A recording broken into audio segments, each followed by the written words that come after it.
In the early 1860s, America was torn apart by violent civil war. The South seceded from the Union, refusing to abolish slavery. Outnumbered and outgunned, the Southern rebels fought long and hard. The cost in lives and money was high for all involved. Together, these four young girls faced life during those dark days of the Civil War. This is the story of these little women. Hey everyone, welcome back to Every Version Ever. My name is Jonathan North, and today we're taking our series on Little Women in a whole new direction, talking about a 1980 anime version from Japan. This kind of thing is probably one of my favorite things about doing this podcast. It's a lot of fun to talk about the big, well-known versions of all these stories, but sometimes it's even more fun to find these super obscure, rare versions from other countries that the vast majority of people would have never heard of. And who better to join me in my search for the obscure than Jenna, aka Phantomwise. She's an expert on all things Alice in Wonderland, specifically tracking down rare and obscure versions of that story. But in her pursuit of foreign versions of Alice, I think she's picked up on a lot of insights into the way stories are translated and changed for foreign audiences. She's also a fan of many of the things I am, specifically animation, children's literature, etc. So when I found out there was an anime version of Little Women, I thought she'd be the perfect co-host for this version. And incidentally, there's actually more than just this one anime version, but we'll get into that another time. In the meantime, let's talk about this version of Little Women with Jenna on Every Version Ever.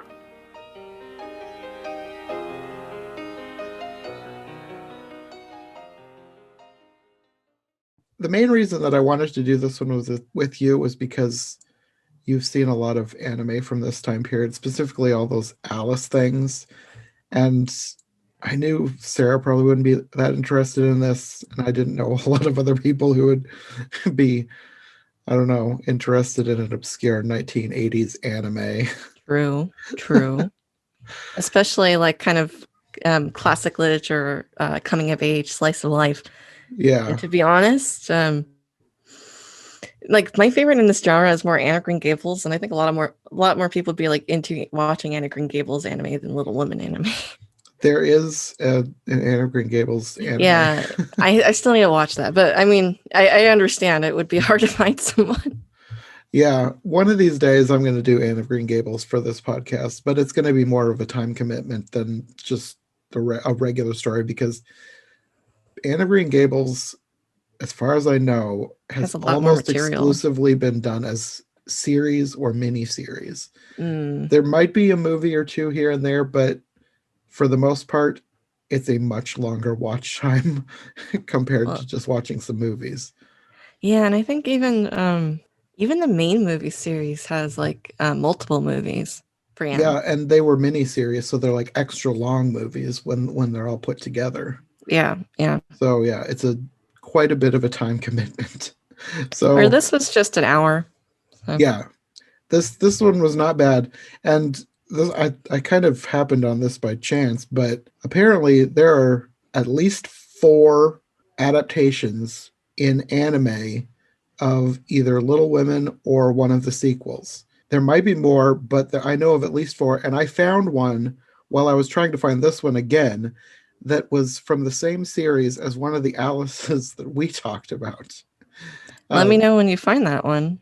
I found it, but it's only in Japanese. I would really like to find it in English, but I don't know if that's going to be possible. That's funny. We can't find the Alice one in Japanese. That is strange. Yeah.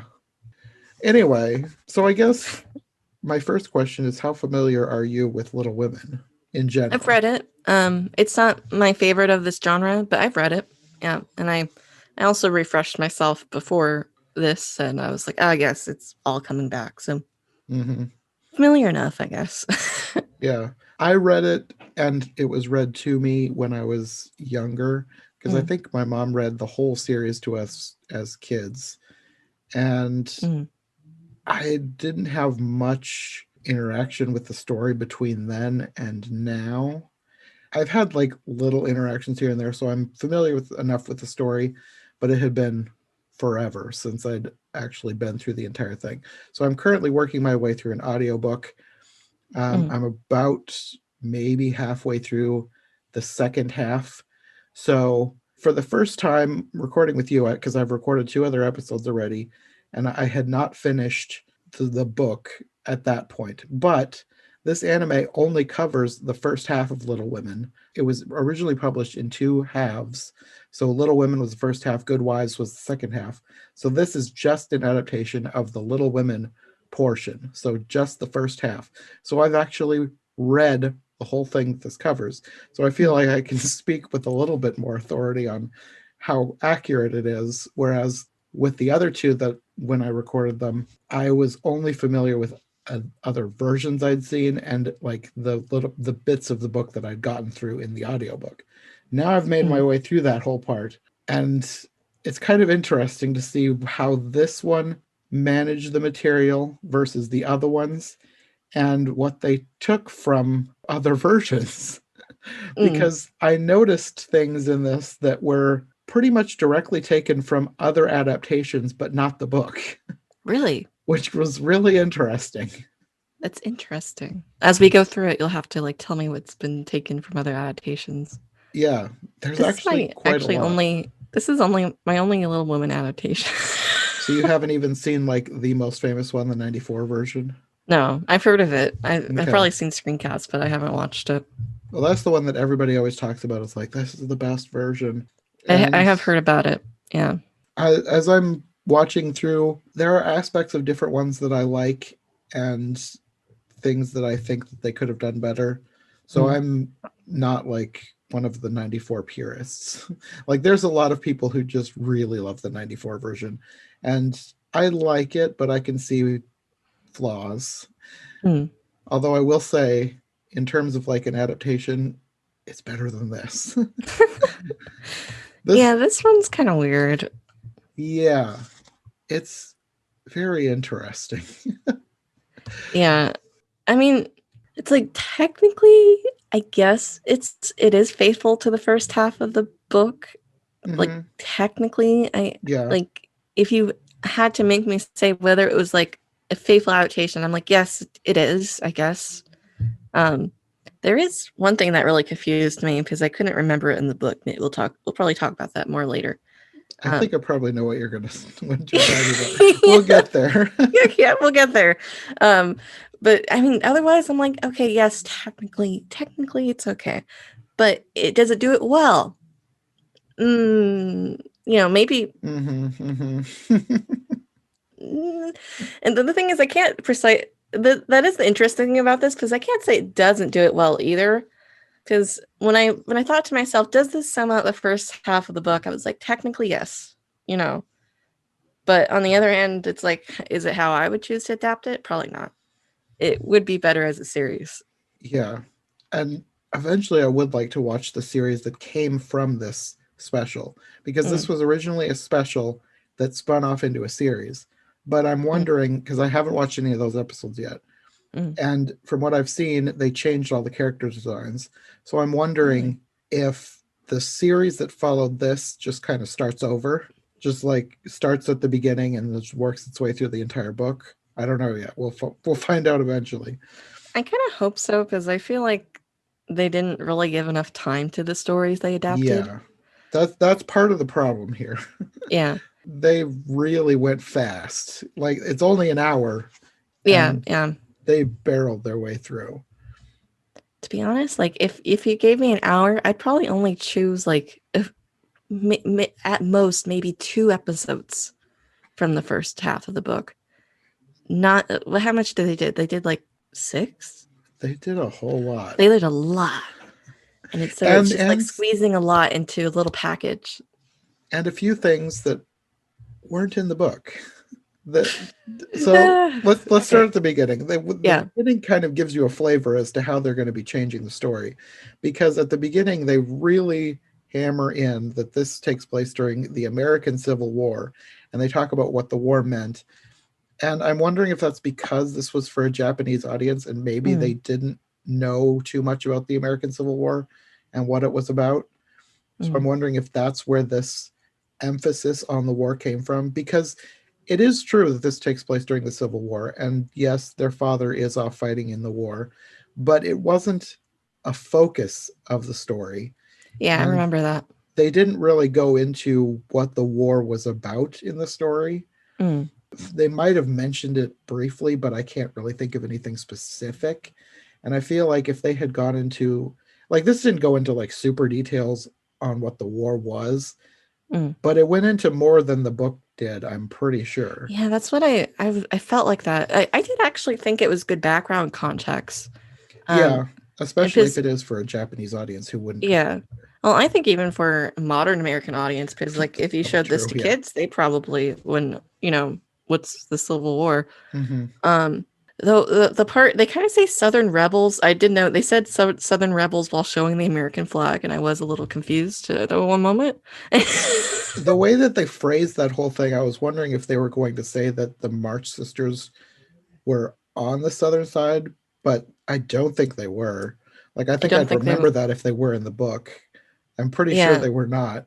no, I'm pretty sure they're right that their dad was fighting for the North, Yeah, but that's what I was yeah. thinking, anyways. But and then they go into it later, and he was, and But I agree with you. They do not talk about the war that much in the book because I was no, kind of like, oh wait, oh yeah, I guess he was fighting in the Civil War.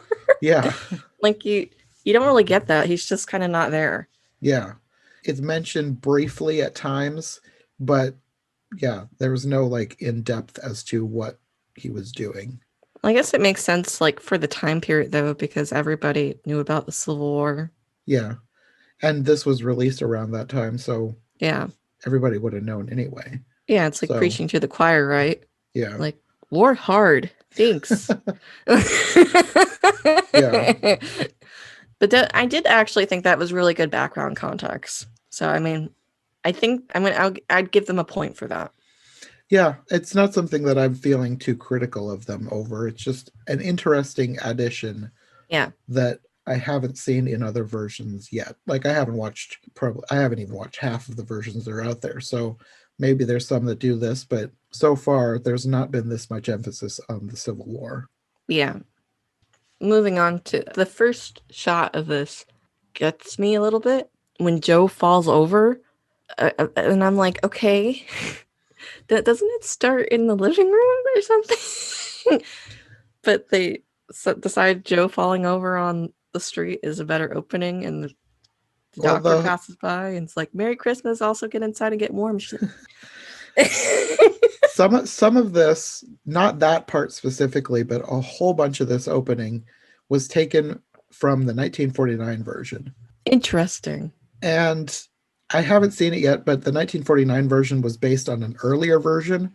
So I'm wondering how much all these different versions are borrowing from each other in order to tell these stories. Because the whole thing with her jumping over the fence and then falling into the snow and her sister's watching out the window and then going around and running and jumping over the fence again and then throwing a snowball at the window, that's directly from the 1949 version. Directly. That's so. I shouldn't be surprised. I've seen that with Alice and like the Disney Alice, but I am Yeah. actually a little bit surprised. But I was wondering because I was like, I'm pretty sure the book doesn't open with Joe falling. No. Yeah. There's little things that they added in that I don't really know why they added in, but a lot of that. And then going inside, a bunch of that is from the 1949 version as well, but with some weird changes. Oh, like what? The whole scene with them practicing Joe's new script and talking about this bad guy. In this version, they call him Lodrigo. It's Rodrigo. Where did Lodrigo come from? Well, what I'm thinking is, I think aren't like Western R's hard for the Japanese? That's what I was thinking at first, but this is an English cast. And if it's not an English cast, they're doing a really good American accent. I mean, I think they're an English cast, but maybe like they just didn't realize it was supposed to be Rodrigo when they dubbed it. I don't know. But that was one of the strangest changes. It's like, it's Rodrigo. Like, that's not even a thing that is changed in other versions. Every version goes with Rodrigo. That was bizarre. It's just their own unique twist on it, copyrighted. Can't steal it. It's ours. Maybe. There's another one later too that's almost just as weird, but we'll get there. Then this I think is another addition because I don't remember this in the 49 version, but Beth is playing the piano for them while they're doing the scene. Mm. And she hits a bad note on the piano. And she says, "I hate playing this thing. I could just die." I did think that was really weird because I was like, isn't Beth like sensitive one? Like, Yes, but Beth dies in the book. oh my gosh, that's right. She does. She doesn't die in this adaptation Yeah, because they're only adapting the first half. But in the second half, when they're adults, Beth dies. that's messed up. So that was just I didn't think about that. Yeah, she does. the fact that they wrote that in, her saying, "I could just die." And that's in the 49 version. I don't remember her saying that in the 1949 version. I feel like I'd remember if I'd heard that before. But I overall though, I did think that was weird because I was like, doesn't like the wrong note actually fit in with the scary music she's doing really well actually with? It could. And I don't feel like Beth would be So too dramatic upset about that. about that. Yeah. Yeah, it feels out of character to me. It felt like they wrote that just to have her say, "I could just die." I guess it's because, spoiler alert, Mr. Lawrence gives her the piano later, but It probably was trying to foreshadow the fact that they have a bad piano and she needs a new one. But yeah. they talk about that in the book in other versions too, without having her just I don't get remember her really being upset that about it. dramatic about it. No, I don't think so. I don't remember her like deciding to die over it. She's on the deathbed. You remember that bad piano? It's going or me. She's like, okay, I'm going then. You know? Yeah, that was a very interesting insertion. Moving on to my next bullet point. Does Lori stare through the window in the book?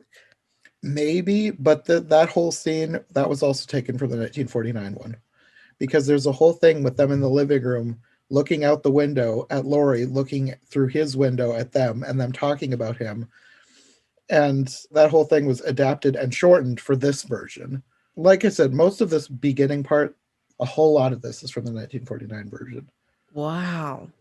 I don't know. I'm just, it's dumb, but you know how DeviantArt kids would like take a character and paint over it? It just reminds me of that. This movie, paint over it to make anime. That is kind of a good analogy. Yeah, it just, because that's so weird to me. Because I thought he was weird in general for staring out the window like that. Well, and then I thought they were also weird because it's like, hey, just because it's staring out the window doesn't mean he's staring into your window. How close are your windows? Like, I don't know. It was a weird opening scene to be honest. Part of that Joe's definitely the favorite too. Like, she has too much attention. She's always the favorite, I guess. Yeah, I was just gonna say, I think that's kind of the case with most adaptations. Joe is like the hero of the story, so it's mostly told from her perspective. Because Louisa May Alcott kind of wrote the story with Joe as herself. Yeah, I did read that. So the first half of the book, especially, it's basically just her writing a story about her own growing up years. The second half, she ended up changing things a lot because she basically needed to have Joe get married. She never got married. She didn't want to get married. So the second half is where things started changing. But the first half, Joe is basically Louisa May Alcott. Because I remember she is a lot of people's favorites too. But I don't know. I'm kind of like, if it's Little Women though, should be about all of them equally. But and the book is more equally. I mean, the book is about Joe mostly, but there are full chapters dedicated to the other girls at times too. So most versions tend to focus on Joe. Yeah. Then we have Aunt March arriving, and I can't remember exactly how this all plays out in the book, but as far as I can tell, this was mostly taken from the 49 version because she arrives, gives them envelopes each with $1. The only thing different here, and actually more book accurate than any other version I've seen, is Aunt March has a parrot that talks. Because in the book, Aunt March has a parrot, and the parrot is basically fluent in English, which I forgot that. that was strange because it felt almost like something that a cartoon version would do. Like in the book, the parrot talks to people and basically knows what people are saying and can basically conduct conversations, not to the point of like a back and forth dialogue, but to the point like if it were real, you'd wonder, is this parrot like halfway to human? Because it seems to know a little bit too much. It knows too much. Take it out. But no, I know what you mean. Yeah, because parrots echo stuff that they don't like realize what they're saying. Yeah, that's usually how parrots work. Yeah. I haven't seen a parrot in any other version so far, so that's a point for them in book accuracy. Okay, they have 2 points so far. Another thing that is not book accurate is she says that Beth is almost 13. In the book, I'm pretty sure Beth is either 13 or 14, and Amy is 12. So I think they're aging everyone backwards a bit in this one, making them younger than they were. Yeah, I was going to say they look younger than that. Yeah, I'm pretty sure they took off at least a year from each girl. Because I don't know, to me, Jo looks like she might be 12. I mean, I guess that is anime, though. Like, everybody looks young. That is true. Yeah. And then also, like, we don't really see them. You know, I guess it takes place over a year, but they don't really seem to get older. No, they really didn't, did they? Yeah. So, I mean, I understand, you know, there's only so much budget, I guess, and it is just a year, but I was kind of like thinking at the end they would look a little different. Yeah, and in the book, it's more than a year. It might, I think it might be 2 or 3 years. Probably 2 at least. Yeah.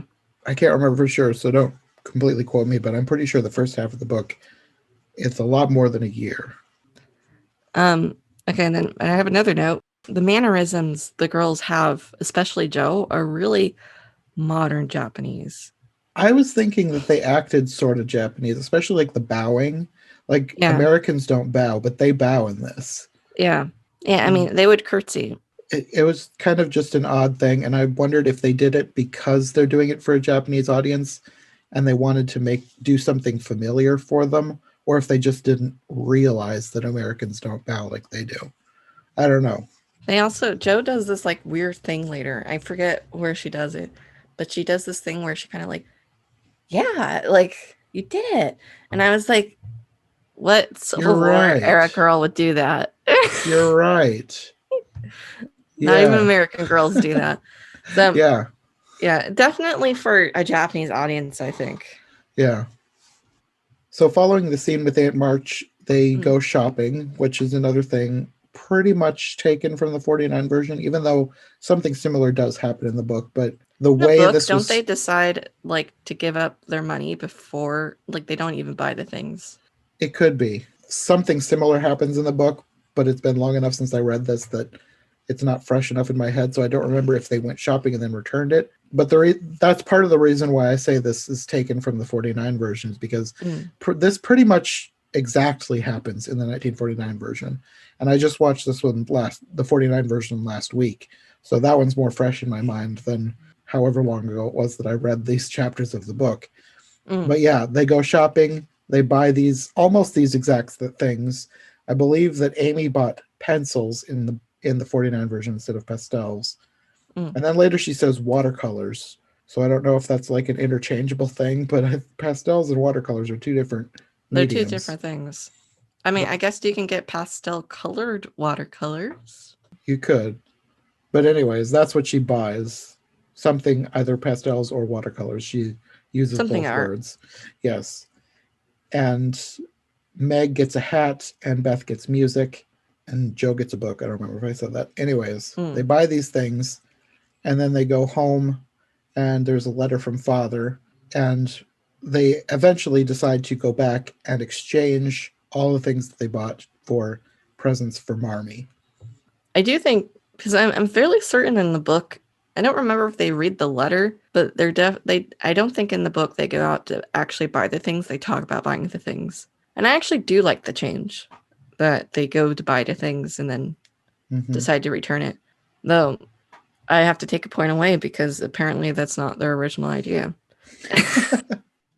Somewhere in here is when we're introduced to Marmee.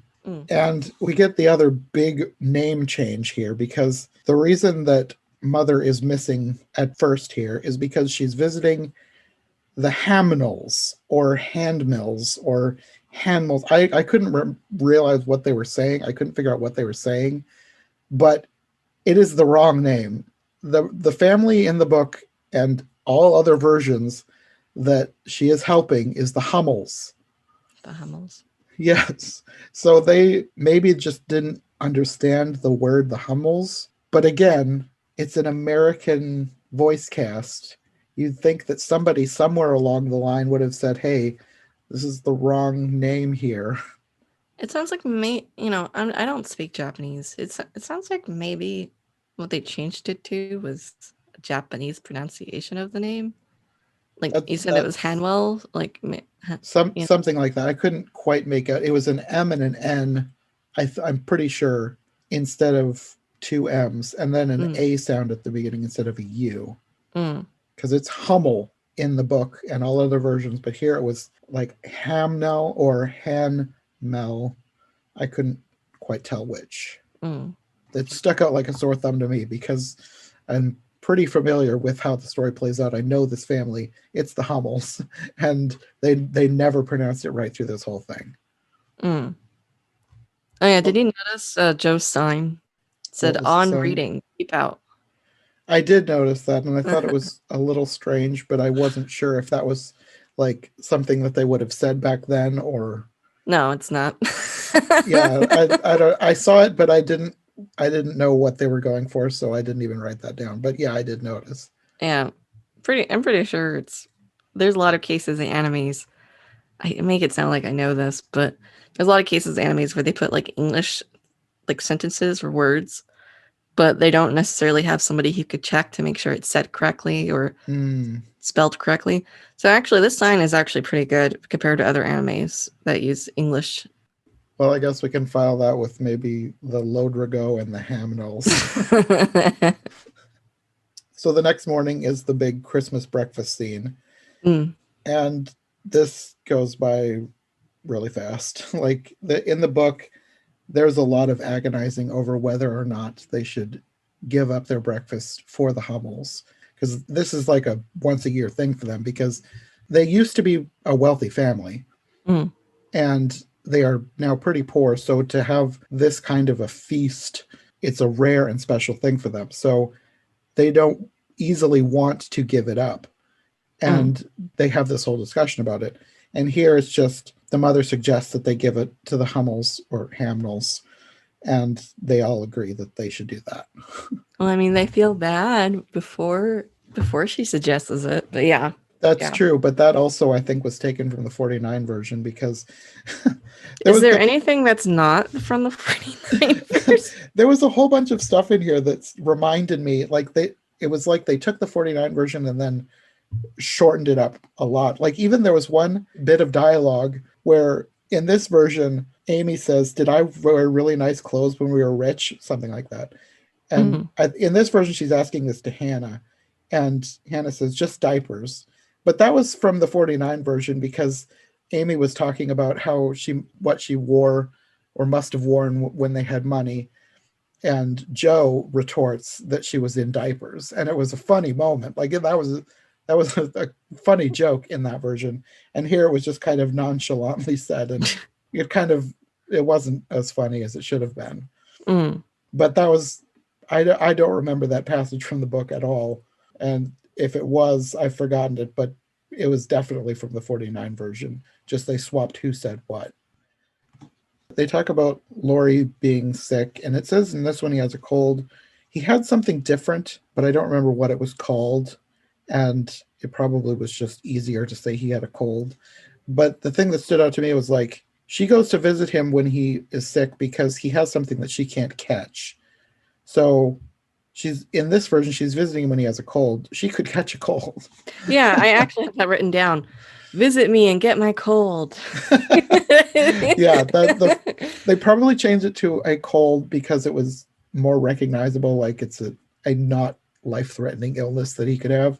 Yeah. But she visited him because it was something that she couldn't catch, but a cold she could catch. So I did think that was weird, and especially later, doesn't she say something like, when Beth gets sick, like, I already had such and such? So I was like, oh, wait, okay, they are aware of how things are contagious. Well, Yeah. in the book, she and Meg had scarlet fever when they were much younger, and they'd gotten over it, so they were fine. Yeah. But Amy had not yet, which is why she was sent away. That But I whole mean, thing that's is why, but I mean, like, they know that how sicknesses spread. yeah. And she's like, in this, it's a cold, not the sick, not a disease she can't get. And she's like, yeah, I'll come over. Yeah, it's fine.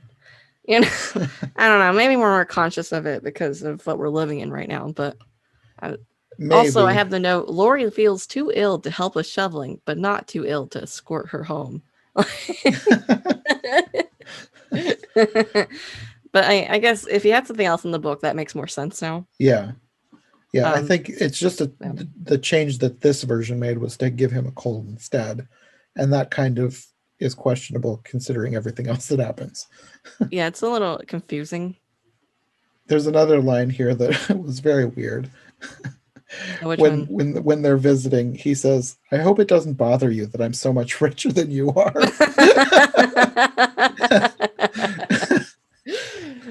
And I did think that was weird, but it is also like I think I've heard kids say sometimes. Maybe. And in the book, I guess to be fair, the subject of wealth is a pretty predominant thing throughout the entire story. And it is something that they think about, but it's not something that they like openly say to each other. It's definitely not etiquette. No. Yeah. And etiquette is a huge thing, even in this version, like especially with the way Aunt March talks to Jo about how she should behave. So I don't know. It just is a weird line to include. It made me laugh at just how frank he was. I hope it doesn't bother you that I'm so much richer than you are. It's also kind of weird etiquette wise because I mean I said I heard kids say stuff like that, but he looks like too old to say something like that. Yeah, that was another thing that I thought was a little weird was he looks like a preteen. He looked. Right? He looked a lot older than she was. And in the book, he might be a little bit older, but not even probably a year older. I think they're still the same age though, still in the book. And he seemed they're childhood friends. Yeah. Does Jo like also insult the portrait in the book? I think she does, but the way she insulted it in the anime was a little funny. That was also kind of from the 1949 version. Because they're talking about what his grandfather looks like, and she talks about him looking scary without knowing that he's behind them listening. And then she says something about he seems nice too. And he's like, well, I'm glad to hear that. So they kind of took that from that version and then put their own abbreviated spin on it with this. Editor Jonathan here. I just thought I should clarify that since I recorded this podcast, I've bought myself a physical copy of Little Women so I can better fact check myself. And even though I still stand by my original thinking this adaptation borrows a lot from the 1949 version, they may not be taking as much as I thought from there, especially where this scene is concerned. There is a similar passage in the book, but I think most of her embarrassment there comes from the fact that she remarks that Laurie's grandfather is not as good looking as her grandfather. She does also comment something about not being frightened of him, judging by the look in his eyes in the picture or something. So aside from all the things that I think they might have taken from the 1949 version, this may not be one of them.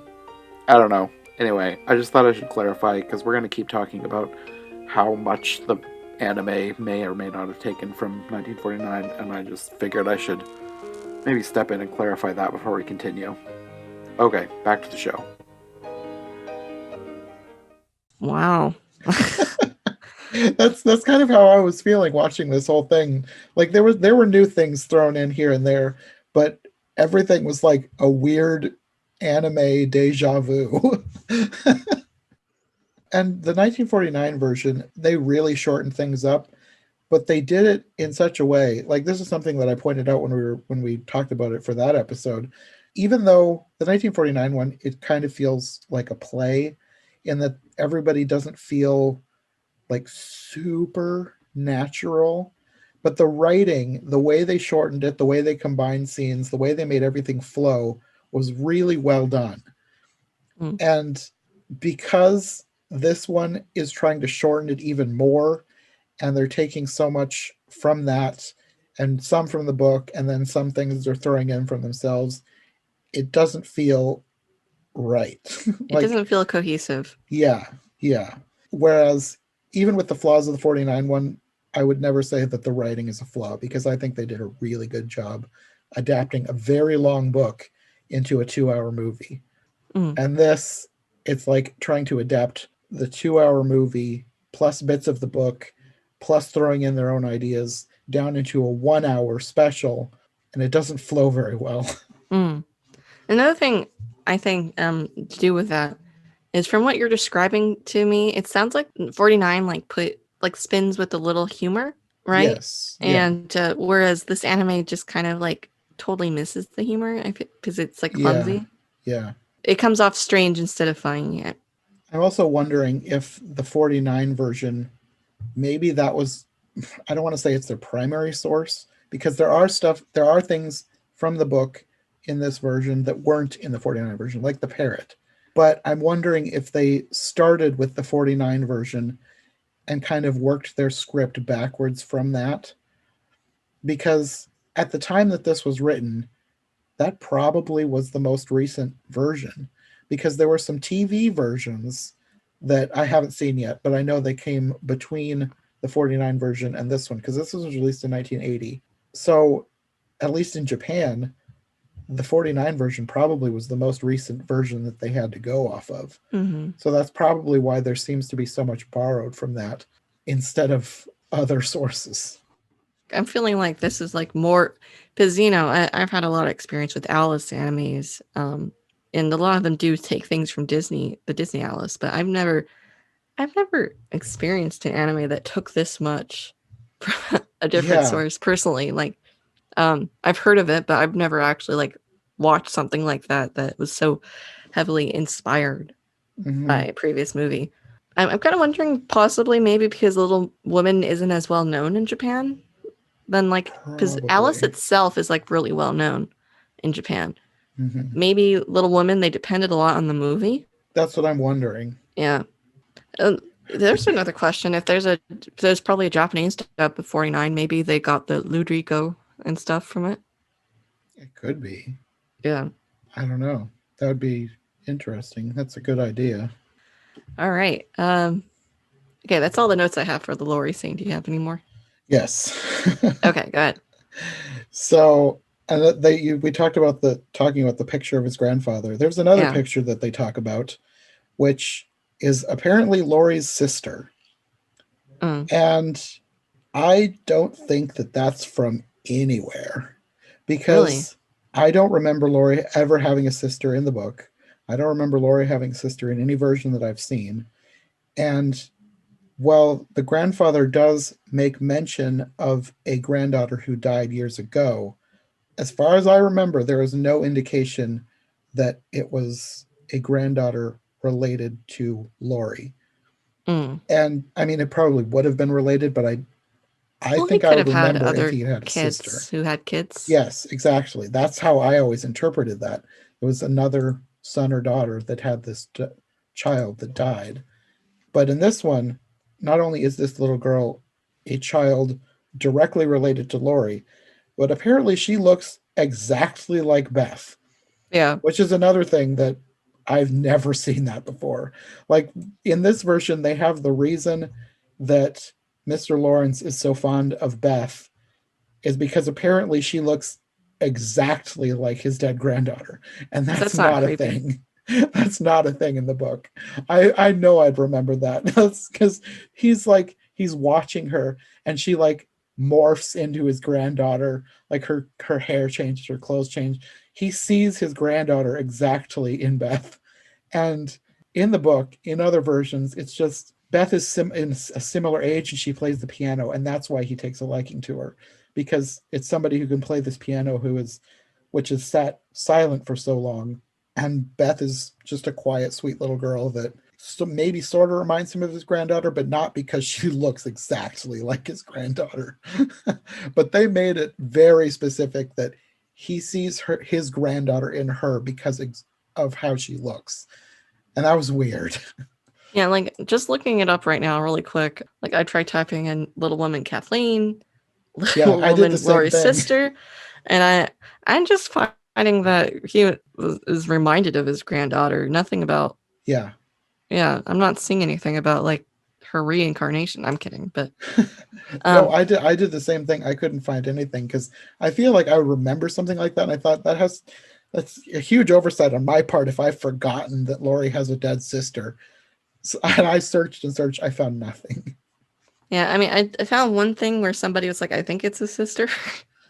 Yeah, but But it's like, somebody's thinking maybe it's a sister is not the yeah, same as them outright saying it, and they well I would have can't, outright said it, I would think. just looking really quick, I'm just trying to find if they even mention her name.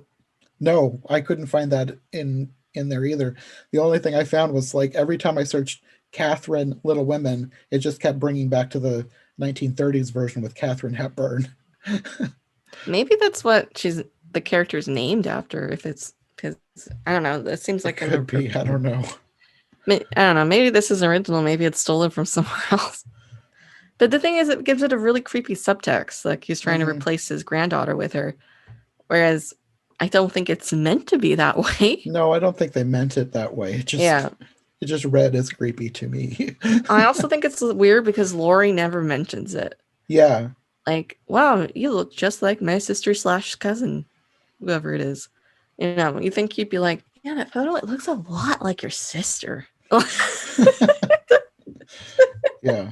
No, that was a strange addition to this. Yeah, yeah. Well, I mean, the whole Lawrence and Beth subplot is done very strangely in this. Mm-hmm. That's the thing. This is the kind of thing that would work better in the series. Yes, yes. You know, showing like the progression of her Mm-hmm. like getting over the shyness and getting used to him, and then bonding over the piano and yada da da da. But she gives him like slippers like the first time she goes That over was a there. note that I wrote too, because that didn't happen until they'd actually become friends. Yeah, But this is like right off the bat, first thing before she's even really met him, she makes him slippers. yeah, and then just leaves it there. It was handled weirdly. It was handled weirdly. There's not as much emotional punch to it too, because it's done so poorly. Mm-hmm. Another thing that I thought was weird in this was after they go home, Marmee kind of yells at Joe for insulting Mr. Lawrence. I don't remember exactly why she thinks he insulted Mr. Lawrence, but Marmee does not yell at her children. That's like a huge part of her character. She's a very soft-spoken, very motherly figure. She does not yell at them. If she has a lesson to teach them, she makes sure that they learn it from their own actions. Like she lets them do things and learn from their own mistakes. She does not yell at them when they do something wrong. That was so out of character. It was so strange to see Another Marmee thing yelling to at her. consider is that would not have like, you don't discipline your children in front of guests as well, right? Because she's yelling at Joe in front of him. I think so. Yeah, like that's. I mean, you know, tell them not to do stuff in front of guests, but they don't like yell at them. Mm-hmm. It would have been like unseemly. Yeah. So I think that it's definitely a part of the anime feel. Like, oh, it'd be kind of funny if she lost her temper with Joe, and Mr. Lawrence was like, no, it's fine. You know, I don't know. Yeah. It was just weird and out of character. Also, like, doesn't Aunt March, isn't she supposed to be more Joe's, you know, oh, you shouldn't do this, not her mom? Yeah, kind of. Aunt March was, especially towards the end, Aunt March is way out of character. They made a lot of changes. Partly, I think, inspired by the 49 version. But Yeah, Aunt March is another one where they did something different with her. One other thing, after the whole piano thing and all the weird changes there, Mm, when it comes to spring, they have this scene that they have added in that I've never seen in any other version that I think they're trying to adapt. I think it's Sally Gardner and her mother gossiping about, depending on the version you're watching, but I think it's originally Meg and Laurie in the book, talking about Meg going after Laurie for the Lawrence's money. But in this mm, version, they have these two old ladies gossiping about them, acting like they're taking advantage of the Lawrences because they're poor and they want the Lawrences to give them money. mm. And they're saying that Marmee put them up to it. And then that segues into a speech from Marmee that's basically from the book, but really truncated, shortened down. And then a line from Joe, basically putting the whole thing on the nose. Then you don't care whether we marry rich or poor as long as we're happy. And that was the point of the speech that Marmee gave, but it was Marmee telling them that, not Marmee saying one line and then Joe coming back with that line. It was really weird. Yeah, I remember that. Well, I did think the whole thing was just weird that, I don't know, that was a segue to we can marry whoever we want. I don't Mm-hmm. know. Yeah, it was a weird change that Mm, I'm pretty sure it was from just this version, having it be two old ladies gossiping about them. Because in the book, like, there's no parties in this version, which is kind of strange because going to parties and social events is a huge thing in the book, and that doesn't happen at all in this version. mm. But that's where it happened in the book, was Meg and Laurie together at one of these functions and then overhearing some people gossiping about I them. remember that. Yeah. So, but in this version, they changed it to two old ladies saying that all of the March family are trying to take advantage of the Lawrences. Yeah. And then that for some reason that segues to the narrator saying, "And on that night, Joe began her writing career." I remember that. I was like, okay, whatever inspires you to write, girl. Yeah, it But was. also, like, I was also confused because earlier didn't she say, "Oh, I'm gonna write"? So I was like, I thought she already was a writer. I don't know.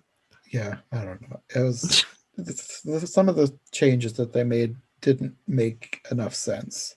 Mm, They also have a little insert here of Lori making them the mailbox for them to send things back and forth to each other. mm, But they completely cut out all of the context around the mailbox from the book.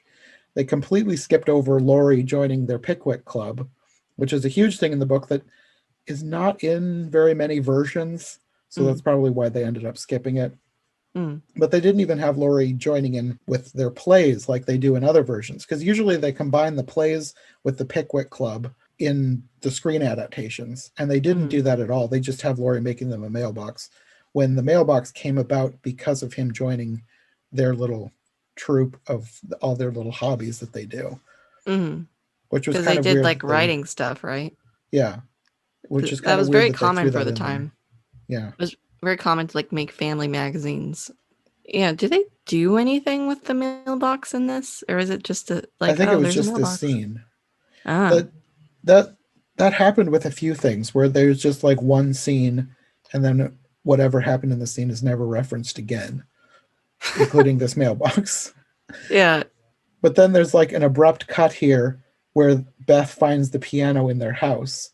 They cut that way down. Mm.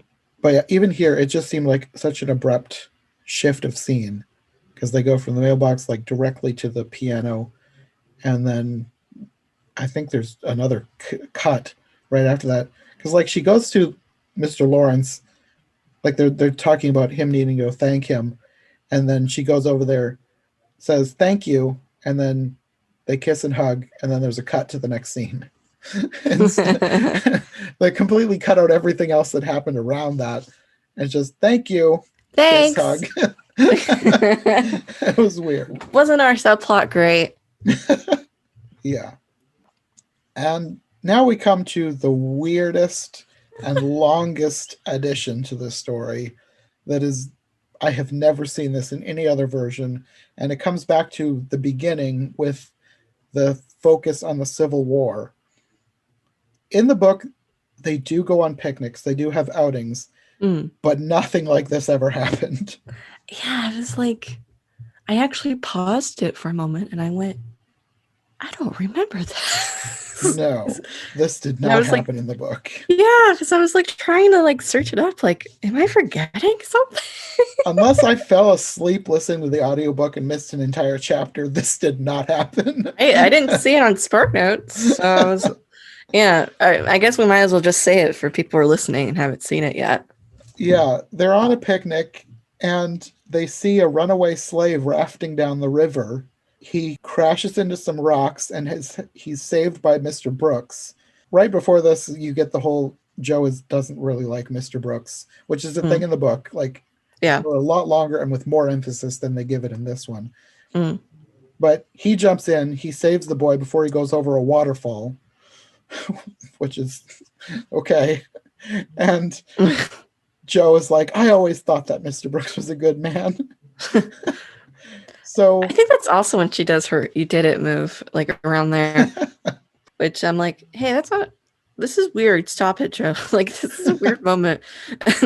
But specifically, okay, the copy I watched is really bad quality, but I was like, I don't know. There's some. It looks not right. Like he has, it looks stereotypical. Do you know what I mean? Yeah. Like it doesn't look like I don't know. But I like put it out there that maybe, in a better copy of this, he doesn't look as bad. So I don't know. That just made me uncomfortable. But maybe it's not supposed to look that dark. I'm not sure, but yeah, because the copy I saw was, I think, the same copy. It's it's not. probably It's a very copied from the blurry kind of VHS. copy. Yeah. Yeah. And and I think the transfer itself is a little pixelated. But I don't know. I was just like, oh no, oh no. Yeah, it didn't strike me as too bad, but that's probably because I've seen some really bad ones. Yeah. Like they'll do like straight up blackface, and this didn't seem like it was straight up blackface. Yeah, I mean, I am somewhat aware that in Japan they don't like they still have depictions of black people in anime that are not racially sensitive. But I mean, ultimately, I guess they use the kid to talk about the Civil War, so it's not bad what they do with it. So I'll give it that because they're talking about why the Civil War was fought, like why their dad is fighting for the North. Though I'm also the kid disappears like the next day, and I'm like, what was the point? That was my thing too, because they Yeah. have him go back to the Lawrences, and Mr. Lawrence, he basically guesses about his life, and he says, yeah, he was an escaped slave. His family was all killed. So Mr. Lawrence offers to let him live with them, and he'll be educated. And it seems like that's what's going to happen. He seems to agree with that, but then the next day he runs away, and he's never mentioned again. It seems so pointless. I mean, I just feel like if you're gonna bring in a runaway slave and have a character offer to educate them, let them be in the story. I would be, to be honest, I would be kind of interested if they decided to go that route, but they didn't. Yeah. And so I'm like, I kind of understand if he ran away because he was afraid they would turn him in. That would make more sense. But they already said they wouldn't, and that he would have a home and be educated. So I'm like, why did he run away? And even just plot-wise, like, why even include this at just all? to explain Civil War, the North was right, I guess. I suppose. I don't know. It was just. But I feel like if you did want to talk about what the Civil War was about, I feel like there are better ways you could have done this instead of, saving a black kid from going over a waterfall.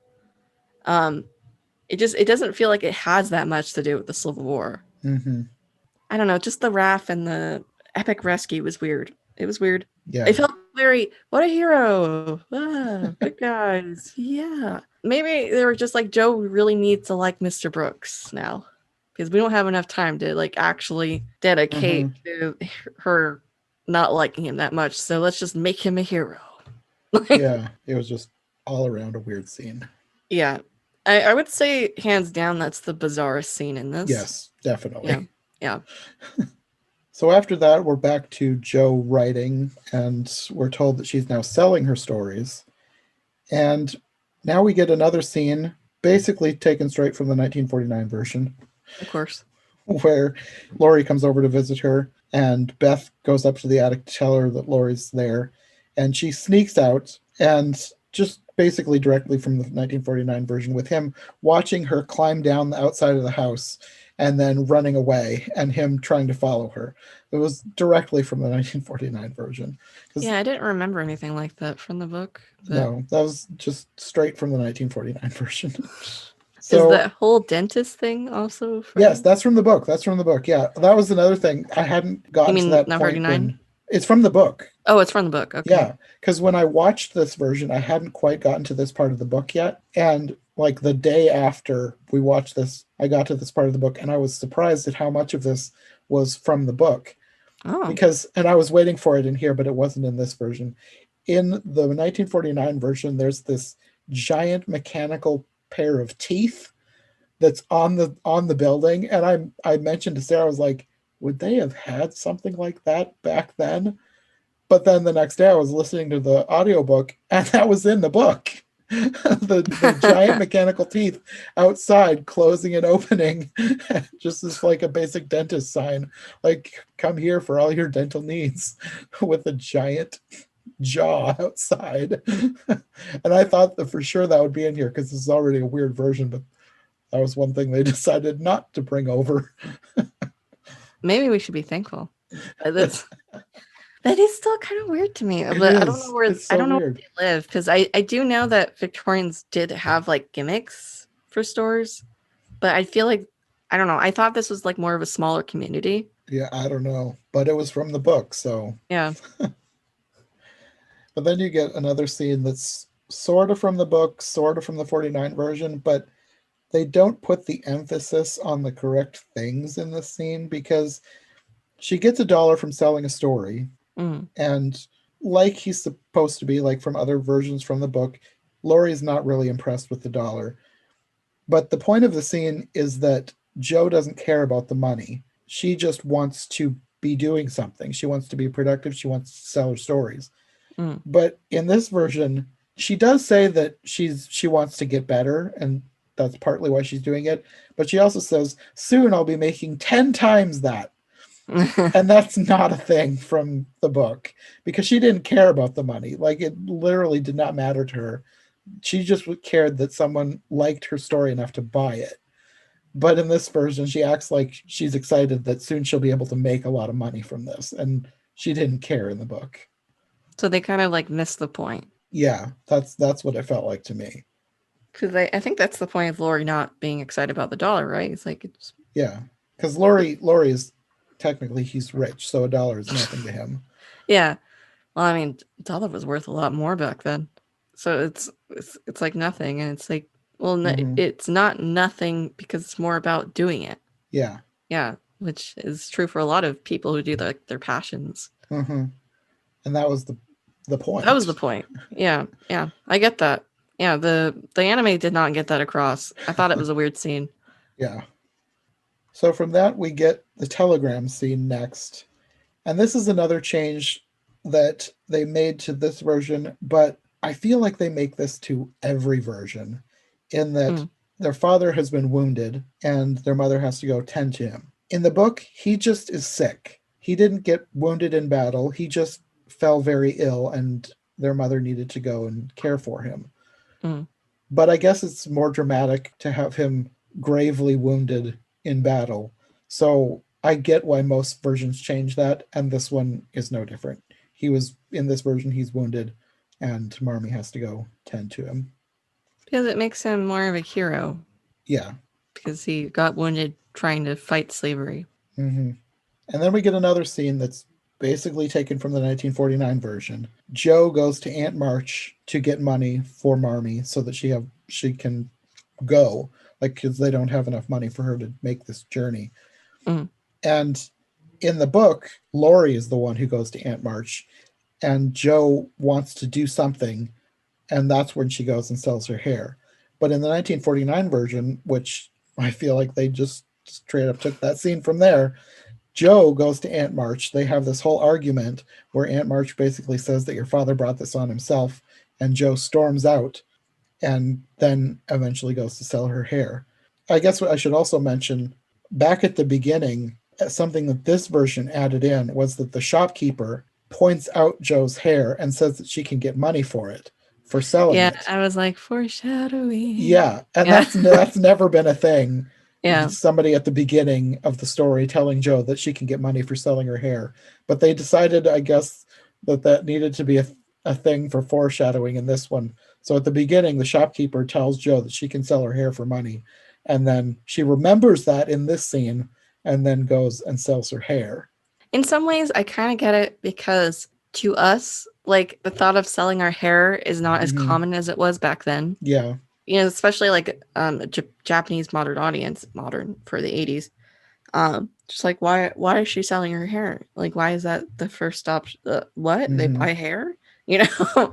Mhm. um so I guess they set that up to explain that more, but I don't know, Probably. it is clumsy. I don't Mhm. know, it's just really obvious.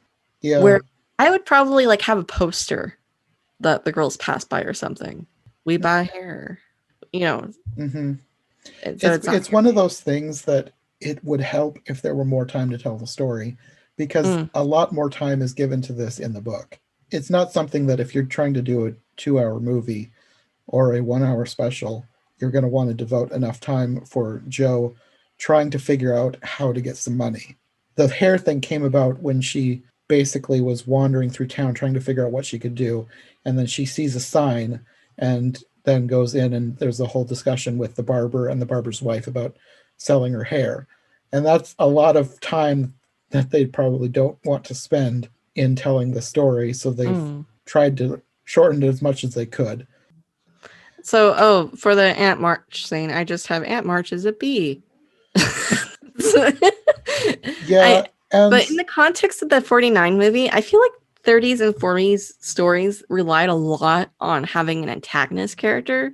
that's probably true. And that's probably why she was made out to be so much more of an antagonist, because Aunt March did feel this way. Like all the things she said to Joe, she did feel that way. And Mm, in the book, it's more of like you get more of her inner dialogue. I think she writes a letter to Marmee. Like when she sends the money with Lori, she includes a letter that basically in roundabout way says, I told you so. But she gives the money right away with no questions. mm. But she still does feel some of these things. She's just not as wildly harsh about it Yeah. as she is in this version, in the 49 version. But Because, she does yeah, it's like feel even if these she things. agrees, even if she thinks that, he deserved it, who would say this to the child? Yes, yes. Yeah. Who did not choose for her dad to go to war Mm-hmm. and is worried about her dad, just wants to Mm-hmm. get her mom there to him. Like, how evil. Yeah. She Yeah. basically comes off as someone who is like pure evil in this version until she has a wild change of character, which does not happen in the book. Yeah. Because Well, she later, isn't after, as evil in the book. no, after this is when Joe marches out, she goes and sells her hair. But Aunt March then goes back and gives the money to Marmee. And then you have this whole scene of her like apologizing and saying she was wrong and that she was being selfish. And then she has this whole thing about it's wrong for a man to own another man. Just this long speech that is not in the book. Mm, And while Aunt March does sometimes say things that she regrets in the book, she would not come out and say those things. Like she might regret them inside and then try and do things to make up for her actions in other ways, but she does not go out and she does not apologize for them. She would not have this whole long speech about how I was wrong, please wrong forgive she me, was. whatever. She would just regret them inside and then try and make up for it without people seeing her being penitent about it.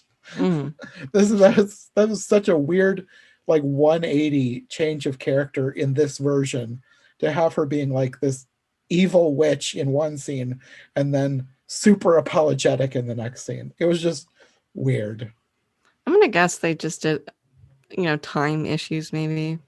Partly, but I think they also wanted to have something about the Civil War again, because she has that line about it's wrong for a man to own another man, and I did think your that was husband is weird. actually brave even though I said he shouldn't go.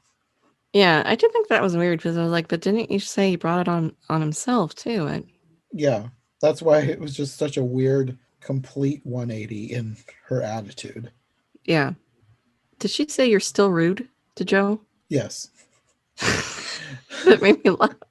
So she completely changed her tune, and then she turns around and tells Joe that she's still rude and has bad manners. Says the woman who was scolding a child for being worried about her dad. Yeah, It's it's this is a weird version. yeah, yeah. That's it. It's just weird. There was also that line where Joe says, "I know you didn't mean all the things you said," and she says, "Not most of them." That is funny. I was like, well, this is rug sweeping to the max. But Yeah.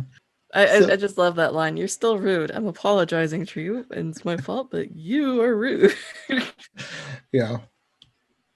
But then that would be more of if Aunt March were to apologize in the book, I could totally see her turning around and saying that.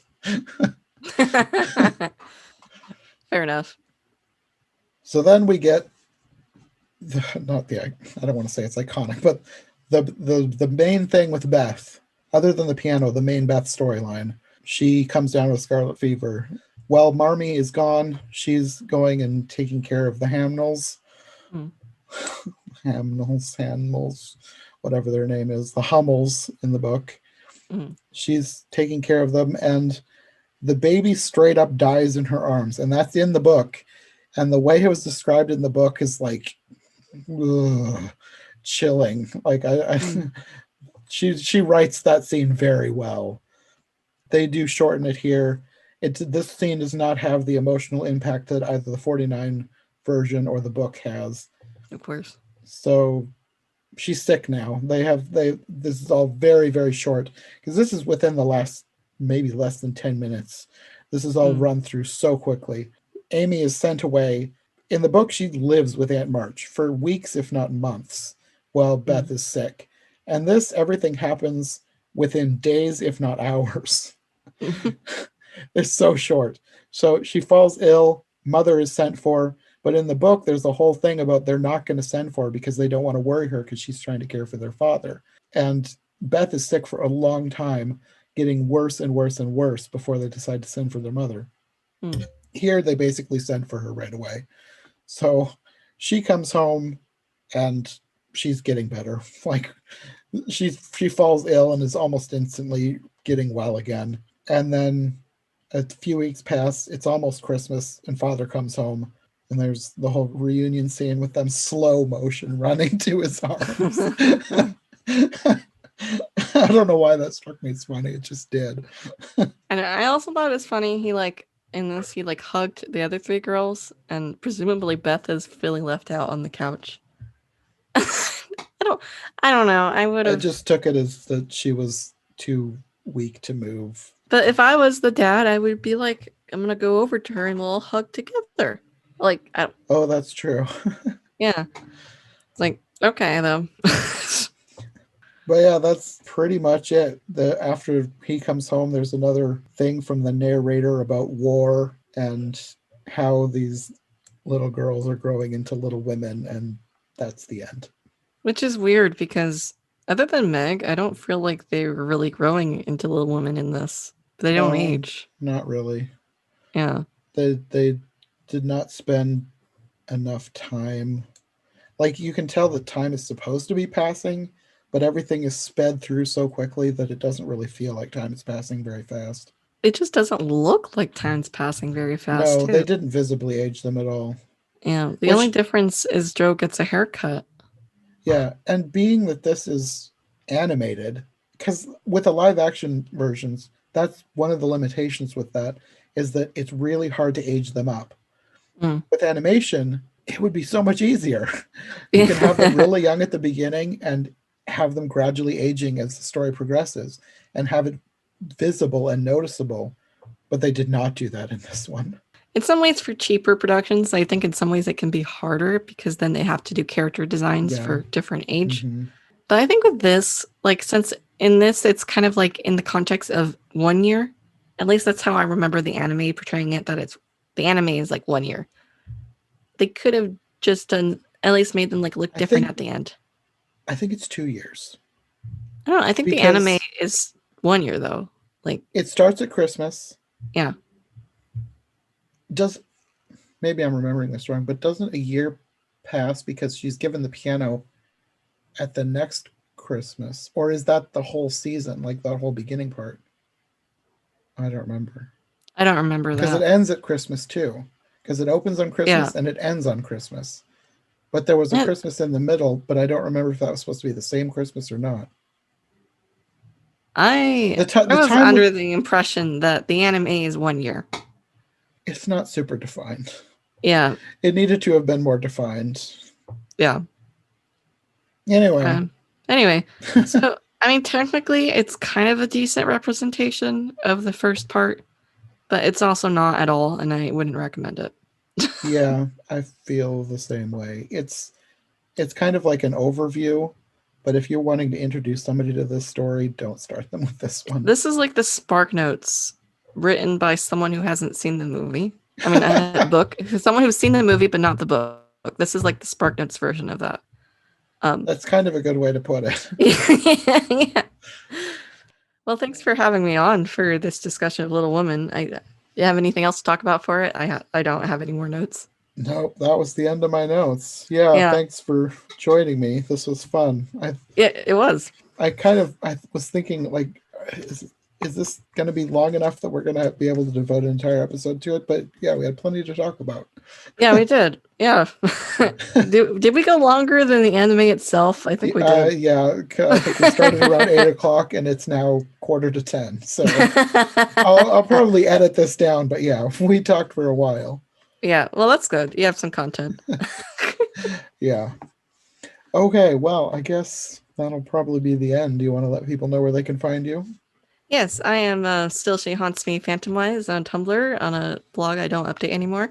But you can currently find me on YouTube under Phantomwise, and I'm also part of my partner's channel, Curious Archive. Okay, we mainly do Alice in Wonderland, not Little Women, but I like a lot of children's literature, so you can hit me up. Yeah, and I'll have that linked in the description. And we recorded these out of order, but next month she'll be back with Sam, and we'll be talking about more Alice content. Yay! All right. Well, I would love to come on for anything else in the future. I'm sure we'll have you back. Yeah. I was like, I don't know how much I could say about Little Women. Well, at some point, I really would like to talk about the anime series and then the follow-up series. I think there were 2 for Little Women. And there was one for Joe's Boys. I'd have to do a little bit more research, but a lot of them are available, I think, on YouTube. So it would be interesting to cover them in the future. So maybe for a future series on Little Women, we'll be back for talking about a lot more anime. Yeah, sure. Sounds fun. Okay, well, I guess until next time. All right, bye, guys. Thank you to Jenna for joining me for this episode of Every Version Ever. If you want more from her, I'll have her links in the description, and she'll be back for more episodes sooner than you think. We've already recorded one for our next dive into Alice in Wonderland, but we actually ended up doing an almost spur-of-the-moment follow-up to this episode, which will be coming even before that one.